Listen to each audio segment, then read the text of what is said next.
There's quantum theory. Theory implies guess, because we don't know. All right. Now, this information that is being presented here, you will be shown the structure of 15-dimensional physics.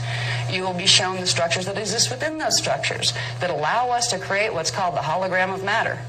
This is not a theory. Now, scientists would love to argue with me, I'm sure. Well, how do you know it's not a theory? Everything is a theory. No, it isn't.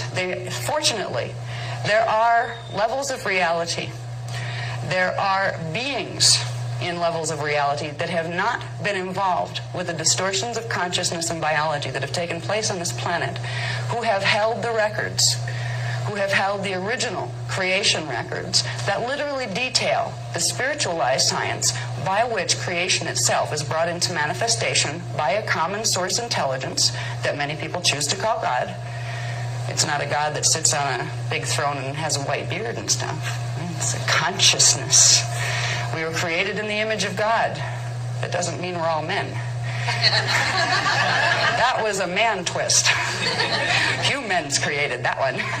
We were created in the image of God as consciousness, as spirit, as awareized energy. Now, we're going to learn about the structure of how we as awareized energy got ourselves into this predicament of being stuck in a mortal body.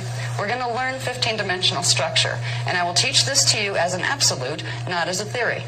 Now, you have the absolute free will choice to take anything I say and consider it a theory, a guess, or a belief, as opposed to something that is known. But in my life and in my world, these things are known. So I teach with a lot of conviction, because I'm not teaching you guesses. I'm teaching you what I've known and found to be true. Part of the reason that even though I was painfully shy all through my growing up stage, and I literally dropped out of college because I had a public speaking class as a requirement, and I got an A on my written speech, and it was my turn to go up and read it. And I couldn't deal with it because I was terrified of talking to people this way. I was used to telepathy, but not speaking. Now, what could possibly get somebody who's that painfully shy up and doing what I'm doing, talking about absolutely radical theories of science and spirit in front of all sorts of audiences all over the world?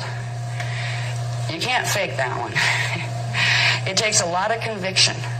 It takes a knowing and a desire to share a truth that has created a freedom in my life.